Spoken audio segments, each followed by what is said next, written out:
Mr. Michael Andrew.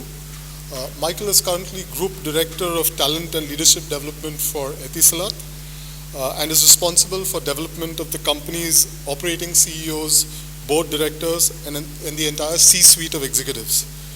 He is the former head of the Global Leadership Institute at Rockwell Automation, as well as the former head of Global Leadership and Development and Mentoring with Sun Microsystems. He has authored articles in leading magazines like Chief Learning Officer, CEO Middle East, Talent Magazine, and Corporate University Exchange. Mike is the author of the book, How to Think Like a CEO and Act Like a Leader, which has generated all 5-star reviews on Amazon and was featured in Fox Morning News. We're very, very happy to have Michael here with us today. Good morning, still morning, good morning too. Good to be here, I'm glad to be here. I'm going to be talking, okay, thank you. I'm going to be giving I hope they're insightful perspectives about leadership development for business impact. I mean, it sounds like an obvious statement, but why else should we be doing leadership development if we're not going to achieve impact? It might be a nice thing to do. We might have extra money to spend on training, but what I love about this field is that if we do it right, we really can achieve impact on the business. So I'm going to talk a little bit about that. I'd like to provide some how-tos and insights to elevate our role as learning heads or leadership development heads to impact business results, to impact positive performance. I'm a firm believer, I know Srinath mentioned the book, How to Think Like a CEO, Act Like a Leader, but I think we all have a responsibility to think like a CEO. I think our CEOs want us to think like a CEO. How can we partner if we can't think like a CEO? So I'm going to provide one technique that I used that I know this is going to sound crazy, but it has never failed me when having discussions with CEOs and senior executives around building leadership initiatives to affect business. So think like a CEO and act like a leader. Just what can we do to be more effective day to day in our role? And I'm not talking about leadership up here, the conceptual, we got to create a vision and all that. I'm talking about practical things we can all do to be more effective with our leadership. I always like to begin with a slide like this. Think about your company and the strategy that your company has in place. I'm sure that if we were all to sit down and you explain what your strategy was, it's a very positive, uplifting, hopefully inspiring, winning strategy. Well, if every company has a winning strategy, why doesn't every company win? I'm from the U.S., so I always bring the perspective of American football, baseball, ice hockey.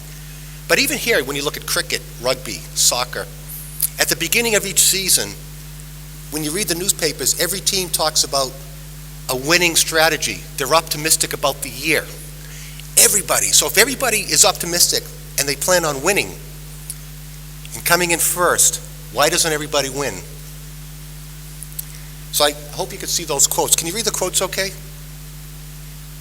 It's not what the vision is, it's what the vision does. And although I'm not a big fan of Star Wars, I always like what Yoda said, do or do not. There is no try. So, but if every company has a winning strategy, why doesn't every company win? To me, it's all in the execution. And now we're getting into one aspect where I think leadership development or heads of learning can really make an impact by affecting the ability of our company to execute, to do what they say we want to do, to be who we want to be, to achieve our goals and to execute our initiatives.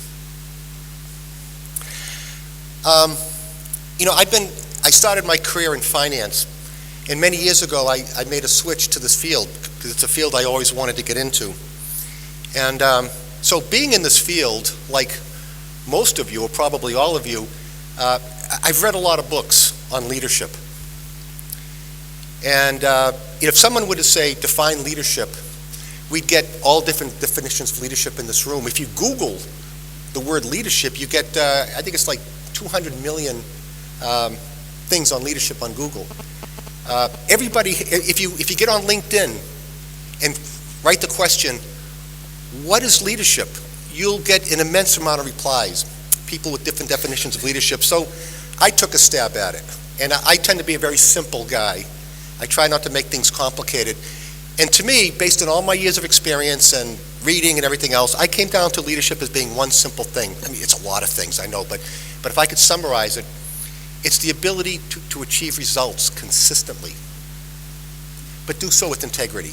You can't force people, push people all the time to get results, but achieving results on a consistent basis and doing so with integrity, that to me is the bottom line of leadership.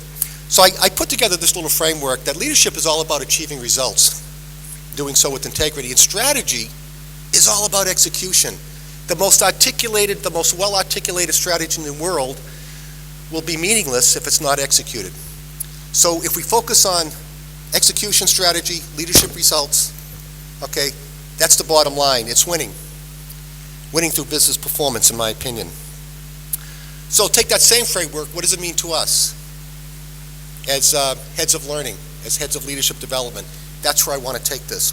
So one thing is, it's all about execution, in my opinion. I mean, Srinath mentioned some of my roles with Rockwell and Son, but I also had my own company for 11 years, and I worked with major companies around the world, creating leadership initiatives, and one of the consistent challenges was always execution.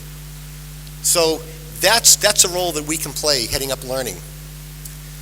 So let me start with this. So execution's one, but let me start with this fundamental question. What's the purpose of business?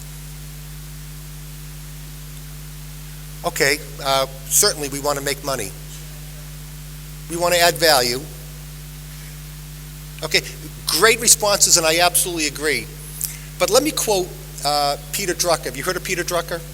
Peter Drucker is considered the father of management for the 20th century, one of the most renowned thought leaders. And I'll never forget his quote around the fundamental purpose of business is to create a customer. Create a customer. Now, with all respect to Peter Drucker, if I can add on to that, I'll say the second most important purpose of business is to keep that customer and create more. And then the third, in my opinion, would be to grow. And with growth comes profit, value, and everything else. And actually, you can't create a customer if you don't have value, if you don't provide the right value. So think about that proposition. The fundamental purpose of business is to create a customer. Now, if creating a customer is so important, why are we focusing on employees first and customers second? There's some economics around this. Have you ever heard of the service profit chain, or I'll refer to it as the revenue profit chain? Came out probably 15 years ago with a lot of writing and research out of Harvard, and subsequently more consulting firms and people did further research, and overwhelmingly, they found a very clear correlation between loyal customers and revenue growth and profit growth. Revenue growth and profit growth directly correlated, not theory, not a hypothesis, directly correlated to loyal customers. So, well, creating a customer is the fundamental purpose of business, and I talked about let's keep that customer and create more, and let's grow. Then why do we want to focus on employees first and customers second? Well, of course, customer is the most important. That's what it's all about. But I wanted to put up a slide like that gets us to think a little bit. And let me explain. This is the service profit chain, or the revenue profit chain.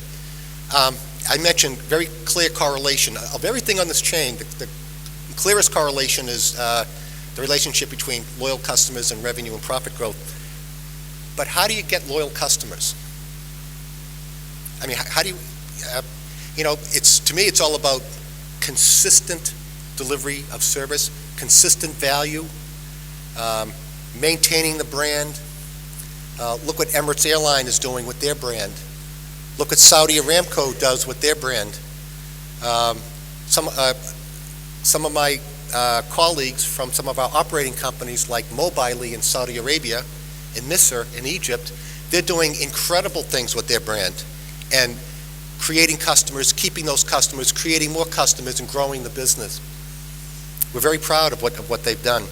So customer loyalty is about consistent value, consistent generation of services, building that trust with the customer. You know, there's a restaurant next door to me where I live here in Dubai on Sheikh Zayed Road, Applebee's.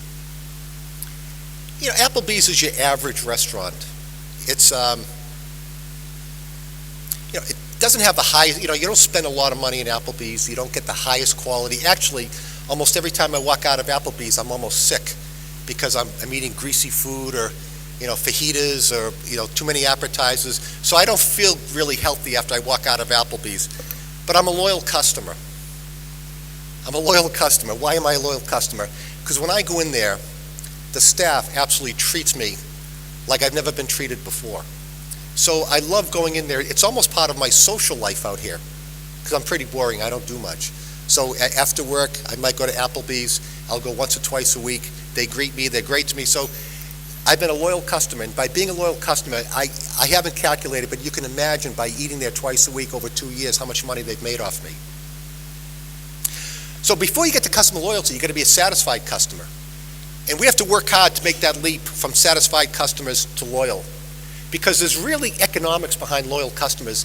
You know, they say loyal customers are 5 times more likely to stay with you or to repurchase from you. It's 10 times, according to the study, 10 times harder to find that customer.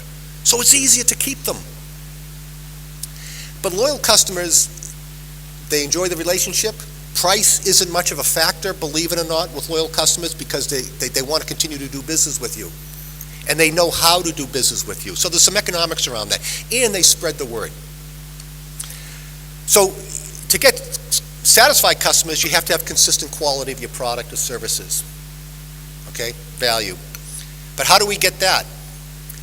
Well, you have to have loyal employees. That's why I'm talking about employees first, customers second.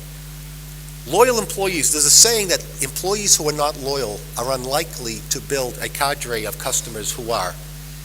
Employees who are not loyal are unlikely to build a cadre of customers who are.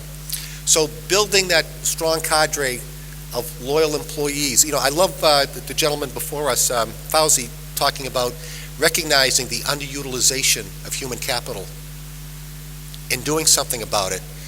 And along the way, changing the development strategy based on the changing and evolving business needs. That, to me, in the long run, is going to create a bigger base of loyal employees. But before employees, and loyal employees often is measured by retention and productivity. Loyal employees stay and they're productive. They're really productive. And if loyal employees leave the company, what do they take with them? They take the know-how. They take everything they've learned. They've taken something very important. They know who. Not only they know how, but they know who, their customers, the relationships. That's why a lot of these consulting firms, at Etisalat, we pay a lot of money with companies like Booz and McKinsey and Boston Consulting Group and all those consulting firms. And those consulting firms, I worked for 2 years with McKinsey around the world. And McKinsey has this policy called up or out. Not everybody is going to be a partner in Booz and McKinsey or BCG. So once they feel you've reached your peak, they very nicely give you plenty of time in the world and nicely counsel you to leave the firm. Because what's important to those companies is they know you're going to be a future customer to them. You're a future client. So they have a very strong alumni network. So building that base of loyal employees. And this is where the rubber meets the road. We're now at the beginning of the chain, from satisfied employees to loyal, to the quality of the products and services, to satisfied customers, to loyal customers. And it all starts, I always tell HR audiences, that's what you do for a living. This is what we do for a living. This is where we can add value, is creating the internal mechanisms, the environment, the processes, enabling people to do their job, to be successful, to give them the training and development needs that allow them to be successful. That's what we can all do as part of HR, as part of learning. So that's a very critical role that we can all play. That's why I say I love this business. If we do it right, it can have impact. And yes, it starts with employees first, customers second. Because the irony is, it's all about creating and keeping those customers. So then, what's the purpose of learning and leadership development, and how do we do this? Okay, there's a quote here from Andrew Carnegie. Andrew Carnegie, back in the early 20th century, was one of those industrialists that became a billionaire and donated much of his money to charity and left just a little bit for his family, but most of his wealth he left to charity. The only irreplaceable capital an organization possesses is the knowledge and ability of its people. So what's the purpose of learning and leadership development? Going back to that slide, leadership is about results consistently and doing it with integrity, and it's about execution. So two things. So far, two key themes that are coming out from my talk here is one significant purpose we play is to help our companies execute and help our companies grow. I don't know if you can see, I just realized this I should have done a different color scheme, so I apologize here. This is a framework that I mentioned at the very beginning of my talk that I said has never failed me. Now, it may sound surprising to hear that, but it never has failed me. This is a guide that I use to have very business-focused conversations with our CEOs and with senior executives. And I actually use this as a guide to assess all of our we have 12 CEOs at Etisalat, heading up our 12 operating companies. And I did an assessment about a little over a year ago. And from this assessment, we identified a very clear pattern of four key challenges CEOs face. Now, every operating company, Saudi and Egypt and India, Sri Lanka, Pakistan, they all have their own specific things that are unique to them. But the four general themes, there were four general challenges, and they got translated into, I'm calling them the four key capabilities that we're now focusing on when we put together development programs for our CEOs and senior leaders. Sorry you can't read this, but the first phase here is a series of questions that I would ask the CEOs and senior executives. By the way, I would not ask one training question. I never ask one training question. It's all about, tell me what keeps you awake at night. What's going on? Tell me about your industry. Tell me about your competitors. Tell me about some of the regulatory issues you deal with, some of the global challenges you're facing, competitive threats. You start asking questions at that level. I call that level one. And CEOs and executives love to have conversations, because as they're talking, what I notice is the more they talk about it, the more they're formulating a good view of the business. After I get through those questions, I get down to a second level, and I start asking questions with the relevant knowledge and skills. Remember, we talked about the intangible assets, the incredible value today of intangibles. There's been so much in the HR literature over the past years about HR being a business partner. Forget about, another controversial, forget about being a business partner. That's too limiting. Be a change agent, a transforming agent. Know what your company's strategic context is and the purpose of your role. Always think about that. Help drive organizational excellence. Step up. Step up. One of the things I've learned over the years, I'm going to be done in 1 minute, Srinath. One thing I've learned over the years when I coach senior executives is they're brilliant people. Every time we can step up and distinguish ourselves, differentiate ourselves, it's going to make a world of difference. Step up with that executive perspective. Distinguish yourself. Stay ahead. Stay one step ahead. We need to stop reacting. Stay ahead around what's happening with the business. Leverage the knowledge. Motivate the leadership team to action by thinking with that executive perspective, and enhance your know-how and your know-who. Okay? So I'll just leave it at that. All right? Thank you very much.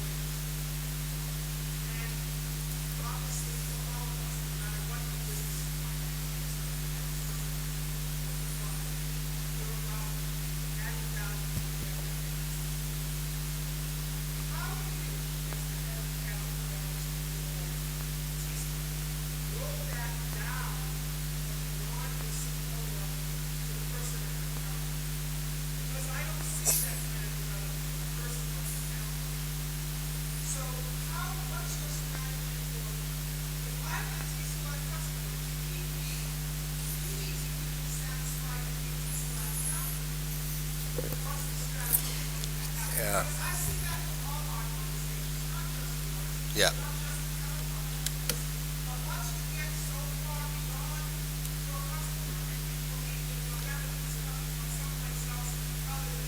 Yeah. Yeah. What a what a difficult question. You know, I'm responsible for, the senior leadership.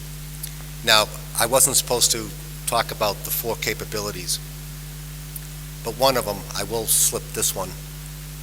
And they're all integrated and very closely related. One of them is we need to be much, much, much better with focusing on our customer and building capability to have a much stronger customer focus inside the company, and being more competitive.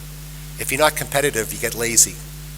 So that's my charge, is to help build that capability from the top and changing the culture so it flows down.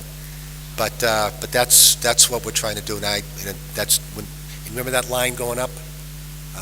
We want that line to be continuously getting better at that. But thank you for that question.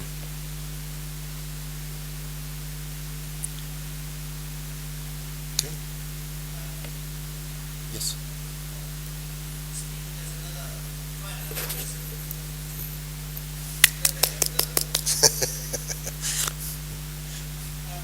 Thank you for sharing some of those pearls of wisdom. You've spoken about forget business partner, become a change agent, drive excellence, stand out and step up. Would you just like to share with us some of the tools that you're using or you have used to get from the what to the how? Like around stepping up? Yeah. There is no tool. There really is no tool.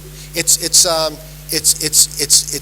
making it on the forefront of your mind to be proactive.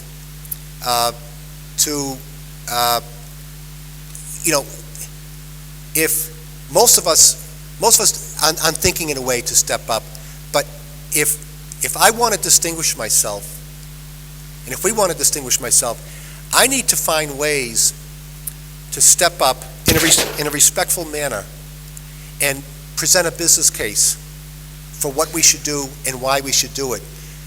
Here's an example. The last company I was with in the States, Sun Microsystems, we all worked remotely, and I'd be on conference calls all week long. And I was amazed at how many people went on conference calls with zero preparation. I used to say to myself, if I take 10 minutes to prepare for this conference call, 10 minutes, I'm probably 10 minutes more prepared than most of the people in that call. So those little things to do, those little things as simple as taking 10 minutes of preparation before the meeting, taking what we're doing and thinking about how can I elevate my role, my understanding of the business context, presenting a business case. If you present a business case that's logical, that hits home right here to the senior leadership, because it's based on what we're about in terms of our values and mission and vision, and do so in a way that we can work together, those three things, logic, hitting home, and doing it in a collaborative fashion, you increase your chances of stepping up and making some changes. So that's, but other than that, there's no tool. It's just being conscious of the fact, what can I do to elevate my role, to lead in a way that can make our function have more impact. There's no tool.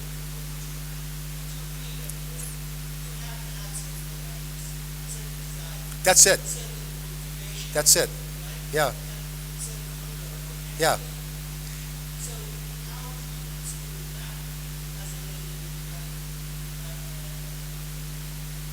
Yeah. Yeah. I always tell people, and I used to tell all the McKinsey consultants and all these, very senior people. I coached one guy that was responsible for a $15 billion piece of business with British Petroleum.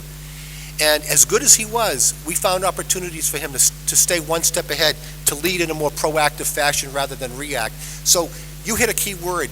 Again, there's no magical tool, but it is about awareness, keeping aware, and what can I do right now? Right now, what are one or two things I can do right now? Not the big grand scheme of things, but what are one or two practical things I can do to step up and be a bit more proactive for the business. And that's all it takes. And it is about awareness.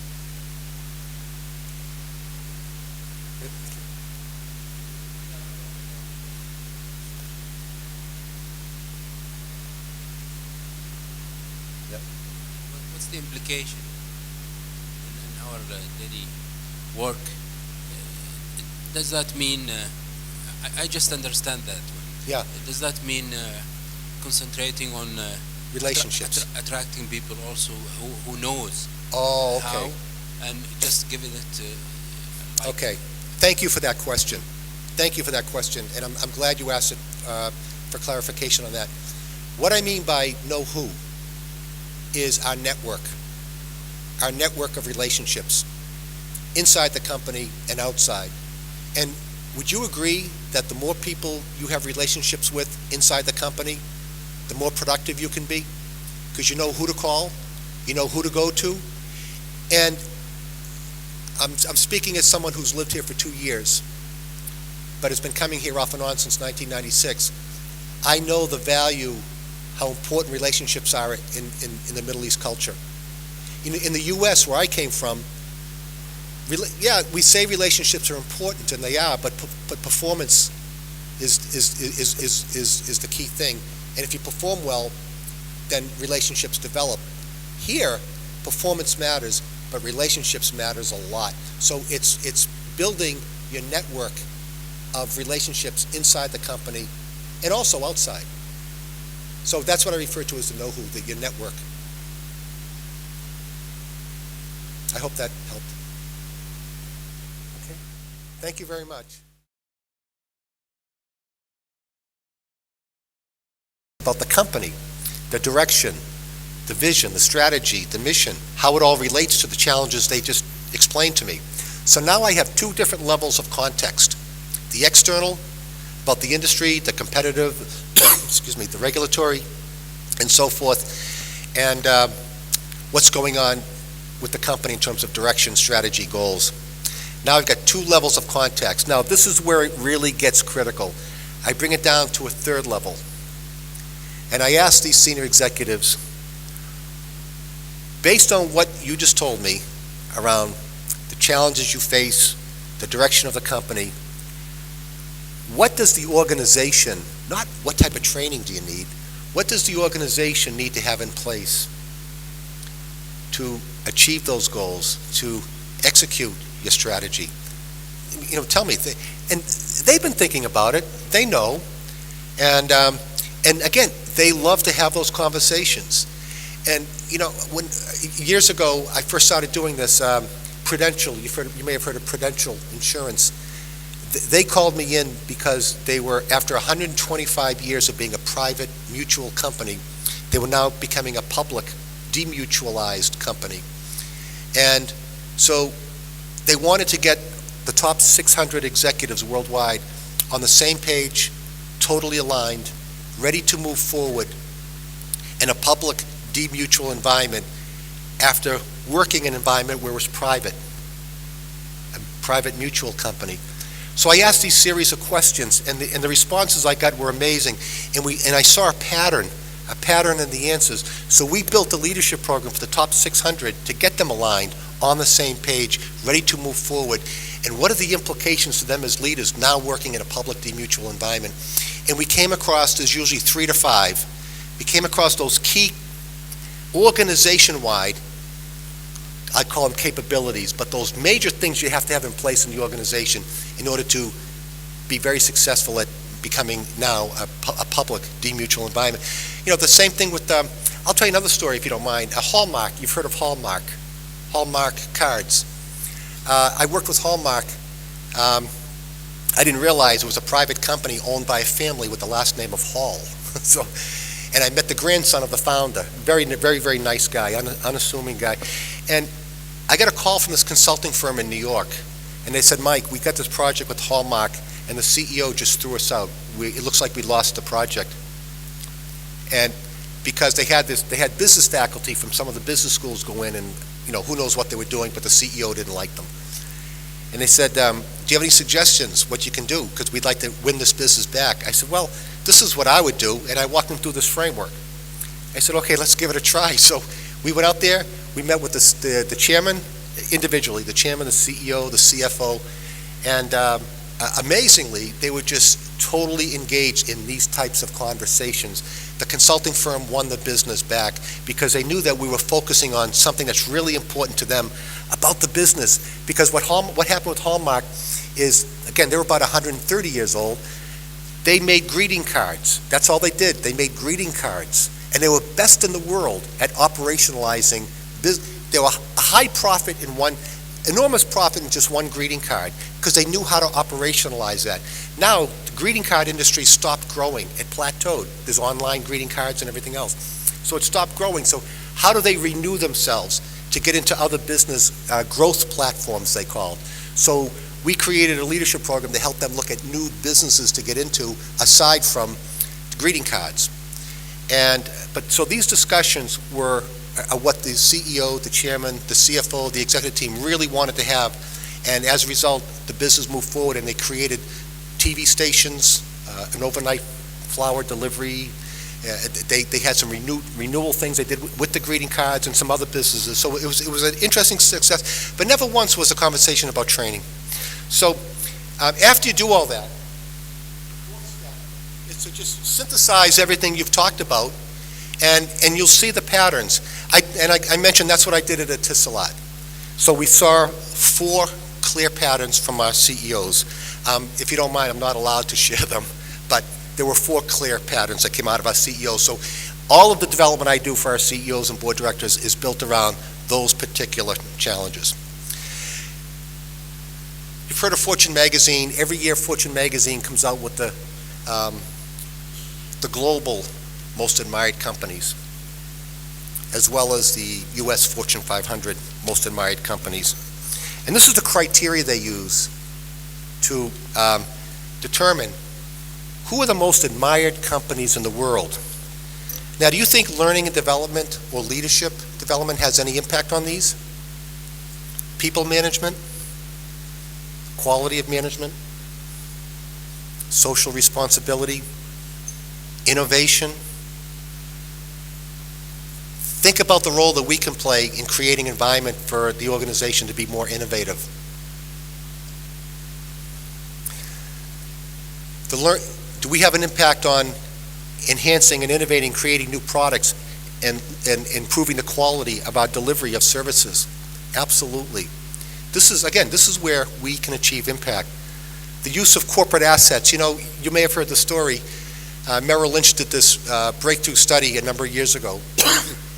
And years ago, when you're looking at the value of companies, the market cap, the market value of companies, you always looked at the assets and the liabilities and then took the assets, subtracted the liabilities, and looked at the equity, the net worth. And assets on a balance sheet are property, plant, and equipment. There's nowhere on the balance sheet for intangible assets or human capital. We've been saying for years, and we've been reading for years, that human resources is the number one asset, yet they're treated as expenses on the P&L statement. So how do we account? Well, I think the next breakthrough in the accounting profession is going to be how do we account for the intangible assets, because the use of corporate assets, the breakthrough study by Merrill Lynch said that this was probably about 10 years now, 85% of the earnings of a company's earnings are derived from human capital. 85% of a company's earnings is derived from a human capital, not what's on the balance sheet. 15% of a company's value is what's on the balance sheet now. About 85% is derived from the intangible assets and human capital. Look at Google. Google's hovers around $200 billion worth of value. That's the intangible. That's the human capital. Apple, they hover over $200 billion in value. That's the intangible, the brand, the human capital. Facebook, how old is Facebook? They're hovering close to 100 billion in value, and it's all intangibles. It's not their balance sheet. So again, the responsibility we have, and I love that phrase by Aramco, looking at how our human capital is underutilized and how can we utilize them, get them more productive. Examples of strategic value of leadership development to the business. Lou Gerstner never had any computer background. He came from Nabisco and he came from Reynolds Aluminum and had no experience in high tech. But he took over IBM and he recognized that IBM needed to completely change the culture. And he put a 10-year plan to change the culture of IBM from a product company to a service-oriented company. 10 years. Because that's how difficult it is to change the culture, especially in a behemoth organization like IBM. And I'll never forget what Lou Gerstner once said. He said, culture isn't just part of the game. It is the game. And this is a CEO talking about the number one driver for the next 10 years of changing our culture. This isn't an HR initiative. This is a CEO talking about what we have to do. Culture is the game. Roger Enrico, the former chairman of Pepsi, he said something I'll always remember. He said, at Pepsi, I have two jobs. One is to grow the business. And number two is to identify and develop those people who will help me achieve objective number one.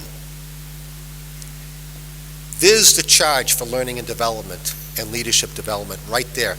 Helping identify and develop the people who will help Roger Enrico grow the business at PepsiCo. Jack Welch, we all know Jack Welch. He spent about 50% of his time on succession, on leadership development. He was personally there. He answered questions. And, so he walked the talk. And he used to say that the first hire a CEO should hire for, which he did, was a really good HR person. Etisalat. I look at my friends with Mobily and Misser. You know what they do really well? Their CEO and their chief HR officer work very well together, and they're very committed to the development of their people, and the results are showing. And I've also mentioned that we took the initiative of identifying those 4 key capabilities that all of our CEOs in general talked about we need to focus on. And that's the relevance of what we're doing in terms of developing CEOs. We're not just putting them through Harvard or, INSEAD. We're making sure that we're focusing on giving them new and different insights around each of those 4 key challenges or those 4 key capabilities. Okay, this is where I get a bit controversial, and a lot of HR people don't like it when I say this. But leadership and execution, it's not about competencies. It's about results. Now, competencies are good. They have their place. I think they're fantastic when you have an objective measure of assessing people. But to me, the HR profession has jumped on the competency bandwagon about 15 years ago and hasn't let go. And I have found, and this is where I get controversial, and I'm sorry, I have found just as there's strong correlation of loyal customers to revenue and profit growth, I found zero correlation between developing competencies and business results. I'm not saying eliminate competencies, use them. There's a place for them, but it's not everything. It's not the answer to everything. And I think we, in HR, we do our field a disservice by overemphasizing the use of competencies. And I've actually did work with a consulting firm that specializes in developing competencies, and the way they generated them was not, there was very little rigor. So anyway, it's not, and I'll give you an example. I mentioned here this in the Harvard Business Review in 2007, there was a case study. The name of the case study was The Very Model of a Senior Manager. The Very Model of a Senior Manager. And they were having problems with the sales VP in this case, real life case study. And the HR VP said, I think the solution is we have to create a competency model in the company because we'll know how to hire, what to look for, and how to train and develop and all that stuff. So it went through the whole story, the case study, and how this HRBP got support from the senior team to develop a competency model. At the end, they have 4 experts give their opinion. 3 of them, one was an HR academic, one was an HR executive, and one was an HR consultant from a leading consulting firm. Very, very good, smart people. They're smarter than I am, I think. They deserve the success they've had. And these 3 HR professionals said, yes, she's doing the right thing, competencies, competencies, competencies.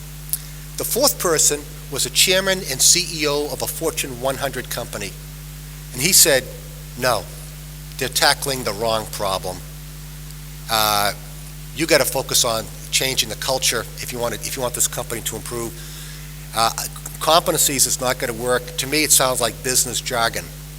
And when I went through the article, I listened to the 3 HR experts describe competencies, and I heard 14 definitions of what a competency is. So something so simple has become complicated. So I'm an advocate of focusing on the capability at this level based on the strategy, the business context of your company, and develop your people to make sure that the company has the capability to do what they say they're going to do. And then the development just falls right out of that. Perspectives. Now, talking about execution and the challenges we face, let me kind of put things in perspective. I came across this little diagram one time. You've heard the saying, do the right thing. Okay? What's the opposite of doing the right thing? Doing the wrong thing. Well, we can do it well, or we can do it poorly. Where's the best place to be? Obviously, we want to do the right thing and do it well. Where's the worst place to be? Do nothing, sure. I would argue that the worst place to be is to do the wrong thing and to do it really well.